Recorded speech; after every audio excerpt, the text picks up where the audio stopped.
We are a family. We are Liverpool. This means more. 유로 2024 대회가 진행되는 가운데 리버풀은 별다른 이적 소스 없이 고요하게 흘러가고 있습니다. 새로운 감독 아르네 슬롯 또한 7월이 되어서야 선수단과 처음으로 마주하는 터라 지금 나오는 선수 이적설과 관련해서는 크게 관심 가지지 않으셔도 됩니다. 애초에 리빌딩 일부를 해놓고 클롭이 떠났다 보니 당장 이 선수들이 마음에 들지 않는다고 한들 1년 안에 판매하는 것이 쉽지는 않기 때문이죠. 그렇다 보니 우리가 집중하고 있어야 하는 부분은 재계약 관련입니다. 모하메드 살라, 버질 반다이크, 트렌트 알렉산더 아놀드 세 선수 모두 2025년 여름 이때 계약이 만료됩니다. 만약 새로운 선수를 영입한다 해도 기존의 선수들과 계약을 어떻게 유지하느냐에 따라 방향성은 바뀔 수 있어서 우리가 1차적으로 생각해야 할 부분은 영입이 아닌 재계약 여부입니다. 그래서 오늘은 공격과 수비의 핵심 자원으로 여겨지는 세 선수의 재계약 동향과 함께 재계약을 했을 때 팀을 떠났을 때 어떻게 팀이 대처해야 하는지 가볍게 살펴보는 시간을 가져보도록 하겠습니다. 핵심 자원 스쿼드적으로 세 선수를 평가했을 때 영향력이 워낙에 크다 보니 단순히 판매하자는 의견을 쉽게 얘기할 수는 없습니다. 이적료 수익을 얻기 위해 그들을 선판매하는 행동은 상식적인 방식이 아닙니다. 따라서 천천히 여러 질문들을 던지고 선수 개인 그리고 보드진이 판단할 만한 답변을 상상해보며 어떠한 계약이 가장 이상적인 선택일지 찾아보도록 합시다. 나이를 감안했을 때 이상적인 계약 기간, 재계약, 방출을 감안한 대체 자원, 주급 현황, 아르네 슬롯의 전술적 방향성 이렇게 네 가지 부분을 생각하면서 보시면 좋습니다. 첫 번째로 모하메드 살라 바로 본론으로 들어가서 살라 이제 32살인데 당연히 대체 자원을 찾는 게 맞지 않냐? 92년생의 살라는 24-25 시즌 32살 계약이 만료되는 2025년 여름에 33살이 됩니다. 모두가 걱정하는 에이징 커브 나이대에는 진작에 진입했고 당장 다음 시즌에서부터 부진에 빠지더라도 전혀 이상한 상황이 아니죠. 2010년부터 2021년까지 프리미어리그 자체적으로 기록된 에이징 커브 관련 그래프를 보시면서 얘기해봅시다. 정확히 1년 전에도 살라의 계약 관련 얘기할 때 언급했던 지표입니다. 연령대에 따라 감소되는 드리블 능력을 말해주는 것으로 정확히는 30살 안팎에서부터 완전한 에이징 커브를 보이게 됩니다. 당연히 윙포워드는 신체적인 역량을 우선시하게 되다 보니 30살이 넘어가는 시점에서부터 드리블 수치가 하락하는 것은 당연하죠. 살라의 계약이 만료되는 나이는 33살. 만약 보드진이 단기 재계약을 통해 1년 정도 더 보겠다 하면 마지노선인 33살에서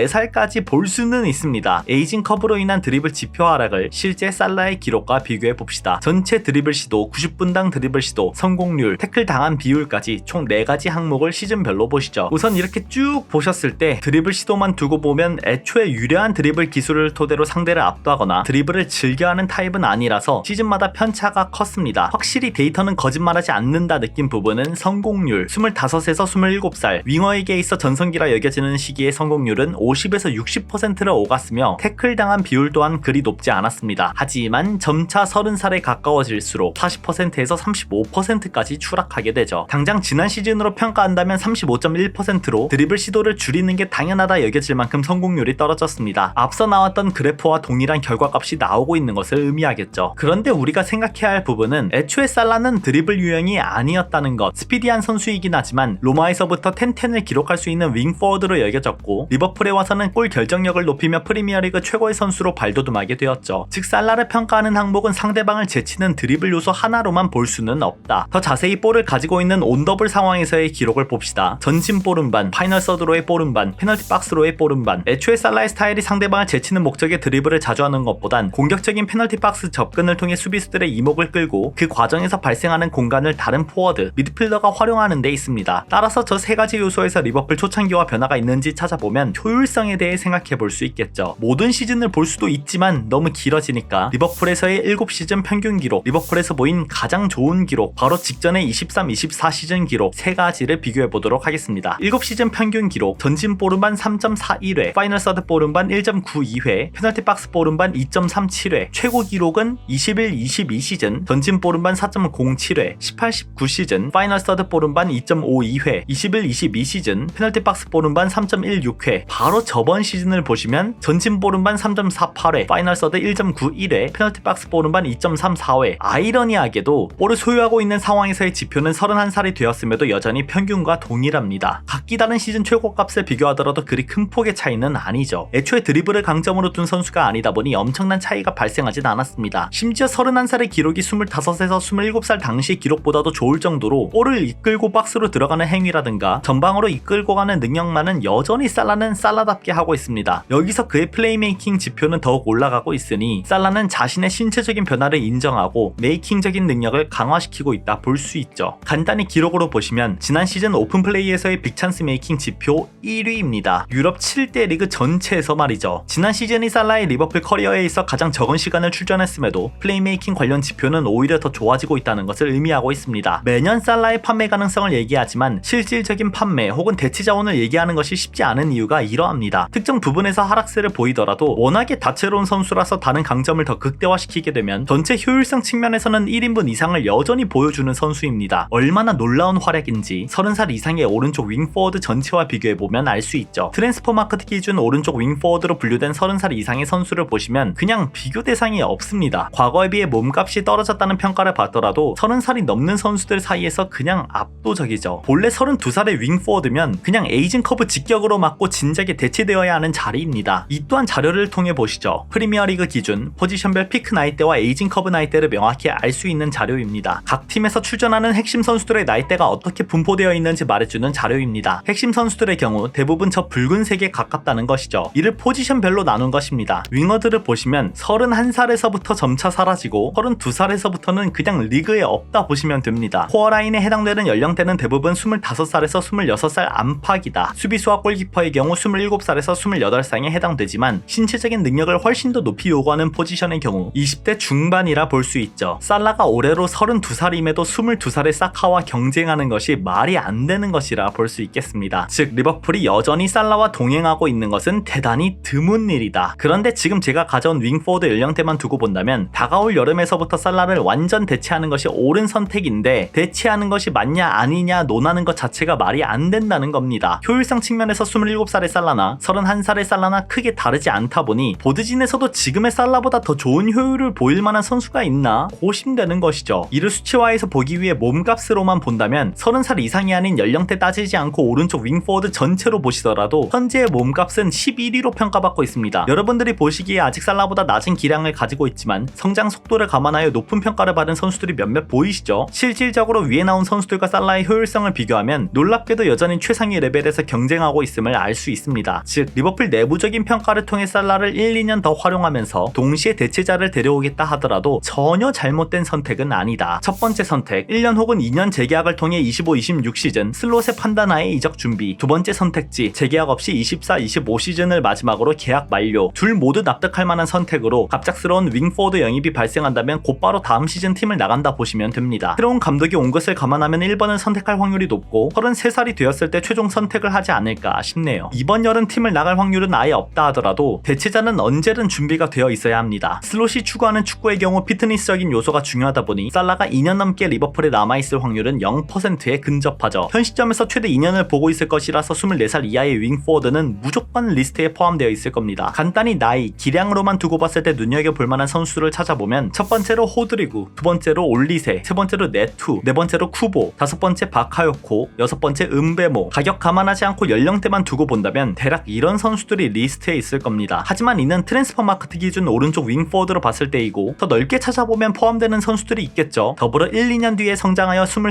24살에 진입하는 선수들도 있을 겁니다. 이는 나중에 윙포워드 찾기를 통해 자세히 살펴보죠. 정리. 첫 번째, 살라는 1년, 옵션 포함 2년 계약을 통해 이번 시즌까지 리버풀에 남을 확률이 높다. 두 번째, 계약 과정에서 주급은 동결, 옵션이 포함될 확률이 높다. 세 번째, 놀랍게도 여전히 살라의 효율은 최상위권에 해당된다. 네 번째, 대체자는 24-25 시즌 겨울, 25-26 시즌 여름에 영입될 확률이 높다. 다음으로 반다이크, 91년생, 현재 기준에서는 32살로 표기가 되기는 하지만 7월 생일이 지나면 33살입니다. 이제 반다이크 또한 에이징 커브라는 단어를 놓을 수 없게 되었습니다. 위에 나온 자료를 통해 센터백 포지션을 보시면 당연히 33살에서부터는 팀의 핵심 선수로 버티는 경우가 드뭅니다. 아무리 센터백의 전성기 라인이 27살에서부터 오더라도 33살의 선수가 프리미어리그 핵심 선수에 있다는 것은 그리 긍정적이진 않다. 트랜스퍼 마크트를 통해 높은 몸값 기준으로 32살 이상의 센터백을 쭉 보시면 대부분의 선수들이 팀에서 핵심 자원에서 밀려나기 직전에 있거나 퍼포먼스 저하로 인해 타릭으로 이적한 사례가 정말 많습니다. 32살이라서 더 극단적으로 보이는 것이지 30살에서부터 보더라도 최상위권을 유지하는 30살의 선수들이 생각보다 적습니다. 마르키뇨스, 존 스톤스, 리디거 정도? 알라바조차도 부상에 허덕이며 경기 출전이 줄어드는 추세죠. 하지만 이는 일반적으로 바라봤을 때의 시각이고 이를 뛰어넘는 선수들도 여러 존재합니다. 특히 최근 몇 년간 스포츠 과학의 발전으로 인해 선수들의 평균 연령대가 높아지고 있으며 센터백의 경우 포지션 특성상 더욱 롱런할 수 있다 여겨지고 있습니다. 간단히 다른 자료로 이를 보시면 이는 17, 18 시즌 기준 지난 30년 동안의 UEFA 챔피언스 리그에 참여한 선수들을 토대로 평균 연령대를 기록한 자료입니다. 위에 살라를 설명할 때 가져온 기록과 큰 차이를 보이지는 않습니다. 하지만 여기서 집중해서 봐야 하는 부분은 센터백의 평균 연령대입니다. 골키퍼의 경우 점진적으로 높아지며 평균 연령대가 28살에 근접했고 센터백의 경우 필드 플레이어 중 유일하게 27살로 급증하는 모습을 보였습니다. 아무리 스포츠 과학과 신체적인 발전이 이뤄졌다 한들 스프린트를 많이 요구하는 포지션은 평균 연령대가 25, 26살에 머물었지만 센터백의 경우 급진적으로 증가했다는 것을 알 수 있죠. 이는 포지션 특성상 스프린트 횟수가 적고 높은 전술 이해도를 가져가야 하는 센터백의 신체적인 과부하가 다른 포지션보다 적다는 것을 의미하기도 합니다. 다른 대회도 아닌 유럽 최고의 팀들만 출전하는 UEFA 기준에서 센터백의 연령대가 높아졌다는 것은 충분히 설득력 있는 내용이겠죠. 하지만 반다이크는 26살에 리버풀로 이적해서 이제 33살입니다. 트랜스퍼 마크트 기준 32살 이상의 센터백을 나열하면 덩크, 쿨리발리, 마팁, 데브르, 훈멜스 등등 실질적으로 반다이크와 비교할 만한 수준의 선수가 몇 없습니다. 살라와 마찬가지로 미친 수준의 몸 관리를 통해 롱런하고 있는 특이 케이스라 볼 수 있습니다. 그럼 반다이크와의 계약은 어떻게 하는 것이 좋을까? 1년 뒤 25, 26 시즌이 되면 반다이크는 34살의 나이로 시즌에 도입하게 되고 2년 계약을 받는다는 가정하에 27, 28 시즌 36살의 나이로 리버풀과 마지막 커리어를 함께한 다음 37살의 계약이 만료될 수 있습니다. 즉 재계약을 하게 된다면 살라와 마찬가지로 1+1 혹은 2년 정도 받게 될 확률이 높습니다. 솔직히 살라는 포워드 특성상 32에서 34살의 연령대가 지옥이라 볼 수 있어도 센터백의 경우 축구 역사를 통틀어서 36살 안팎까지 충분한 기량을 보이는 선수가 많았던 터라 반다이크의 재계약은 연장하는 편이 여러모로 좋습니다. 여전히 에이징 커브의 느낌은 전혀 없으며 십자인대 부상 이후에 스프린트를 조절하다 보니 반다이크에게는 로테이션 자원 한 명만 있다면 서서히 튜터링을 받으며 자연스러운 세대 교체가 가능할 전망입니다. 대치자의 경우 센터백의 특수성을 감안해 직전감이면 26살, 2년 정도 성장시키겠다 하면 22에서 23살에서부터 찾게 되겠죠. 하지만 후방 빌드업에서 센터백의 역량을 대단히 높게 보는 슬롯이다 보니 향후 찾아 나설 반다이크의 대체자는 어지간하면 왼발 활용폭이 좋아야 할 겁니다. 코나테 자리에 어떤 센터백이 더 보강될지 그 여부에 따라 변수가 워낙 많아서 명확히 누구를 데려와서 대체할지는 나중에 더 자세히 찾아봐야 할 듯 싶습니다. 정리. 첫 번째, 33살의 반다이크지만 여전히 재계약이 더 효율적이다. 두 번째, 포지션. 플레이 특성상 2년은 충분히 기량 유지할 수 있다. 세 번째, 오히려 튜터링을 받을 만한 20살 안팎의 선수를 찾을 확률도 있다. 네 번째, 체력 안배를 위해 왼쪽 센터백 로테이션 자원이 필요하다. 다섯 번째, 반다이크도 주장 원장 아래 슬롯과 함께 뛰고 싶다 했으니 재계약은 걱정 마라. 마지막으로 트렌트 알렉산더 아놀드. 98년생으로 현재 25살, 10월 생일이 지나면 26살이 됩니다. 아놀드의 경우 별다른 코멘트를 할 필요가 없습니다. 레알 마드리드와의 이적설이 조금 있긴 하지만 이적 가능성은 0%라고 볼 수 있습니다. 리버풀 출생의 로컬 보이이자 드라드의 발자취를 따라가는 선수가 지난해 부주장을 받고 향후 주장 완장을 찰 수 있는데 여기서 레알 마드리드로 이적할 리가 없겠죠. 그럼 여기서 몇몇 분들이 이런 말을 할 수도 있습니다. 아니 그래도 레알 마드리드에서 돈도 두둑히 챙겨주면 갈 수 있는 거 아님? 구단이 받는 이적료도 무시할 수 없겠지만 그냥 단순히 아놀드가 구단으로부터 받는 주급을 생각하면 레알 마드리드로 향할 확률은 그냥 없다 느껴지실 겁니다. 리버풀 선수단 주급표를 보시죠. 절대 이 수치가 정확한 것은 아니지만 대략적으로는 맞습니다. 1위는 살라 35만 파운드, 2위는 반다이크 22만 파운드, 3위는 티아고 20만 파운드, 4위는 아놀드 18만 파운드. 리버풀로부터 받는 현재의 주급은 약 18만 파운드에서부터 23만 파운드까지 다양하게 언론으로부터 나오고 있습니다. 18만 파운드를 기준으로 잡으면 현재 3억 1,500만 원을 받는다 보시면 됩니다. 만약 아놀드가 리버풀과 재계약을 맺게 된다면 지금의 18만 파운드에서 25만, 27만 파운드까지도 상승할 가능성이 존재하며 결코 30만 파운드를 돌파할 수는 없을 겁니다. 향후 20대 후반에 다시 재계약을 통해 최대 계약을 맺을 가능성이 있기 때문이죠. 대략적인 기준선은 25만 파운드, 반다이크도 재계약을 통해 상승할 테니 그에 걸맞는 수준의 금액을 받을 확률이 높습니다. 아무튼 이 상황에서 레알 마드리드로 이적하게 된다? 그럼 아놀드가 요구하게 되는 주급 또한 리버풀의 제한보다 높을 확률이 있겠죠. 23, 24 시즌 기준 레알 마드리드의 주급표를 파운드 단위로 봅시다. 이 또한 근사치라 보시면 됩니다. 아놀드가 리버풀과 재계약을 하면 받을 수 있는 금액은 최소 25만 파운드, 현 레알 마드리드의 주급표를 보게 되면 카르바알이 레알 마드리드에서 그렇게 뛰었음에도 17.2만 파운드를 받습니다. 만약 레알 마드리드 입장에서 아놀드를 풀백이 아닌 미드필더로 분류하며 미드필더식 주급을 측정하게 된다면 꽤나 높은 금액을 받을 수 있겠지만 풀백으로 분류하게 되면 25만 파운드 이상의 금액을 주는 게 쉽지 않습니다. 애초에 어느 팀이나 풀백 골키퍼 포지션은 주급을 최대한 낮추면 낮출 낮출수록 좋고 포워드와 미드필더 포지션에 투자되는 것이다 보니 혹여나 레알 마드리드로의 이적을 생각하더라도 레알 마드리드보다 리버풀에서 받는 주급이 더 높을 수 있습니다. 현재 아놀드가 리버풀에 받는 금액은 단순히 풀백의 이미지가 아닌 리버풀의 상징성을 의미하는 금액이며 이는 풀백 포지션의 구분짓기보다 미드필더 옵션까지도 염두에 둔 금액이라 볼 수 있습니다. 따라서 아놀드가 레알 마드리드로 이적한다? 첫 번째, 아놀드가 리버풀보다 레알 마드리드가 더 좋아서 떠나는 것이다. 두 번째, 주급을 더 적게 받더라도 레알 마드리드를 선택하는 것이다. 세 번째, 리버풀이 돈이 없어서 레알 마드리드에 판매하는 것이다. 이 세 가지 요소가 동시에 성립되는 거 말고는 그냥 없습니다. 혹여나 레알 마드리드로 떠날까봐 걱정하시는 분들은 저 세 가지가 아놀드와 리버풀에게 적용되는지 한번 생각해보시면 좋을 듯 합니다. 그러니 아놀드는 결론 내릴 것도 없이 주급 그냥 인상해주고 장기 계약 넣으면 끝입니다. 이렇게 우선 세 선수에 대해 가볍게 살펴보았습니다. 이미 내부적으로는 3명 모두 재계약하겠다는 의사를 표하고 있고 살라의 경우만 계약 기간으로 인해 25-26 시즌 자유계약으로 나갈지 아니면 재계약을 통해 이적료를 받으며 나갈지 아니면 재계약 이후 26-27 시즌 자유계약으로 나가게 될지 윙포워드 영입 방향성에 따라 나뉘게 될 겁니다. 그 외에 반다이크와 아놀드는 시간 문제일 뿐 유로가 끝나고 시즌 전에 재계약 소식은 금방 나올 것으로 보입니다. 당장 이번 여름 누군가 팀을 이탈할 가능성은 없을 것이다 이렇게 생각하시고 추후 혹시라도 나간다는 선수가 있다 하면 자세히 알아보도록 하겠습니다. 그럼 안녕.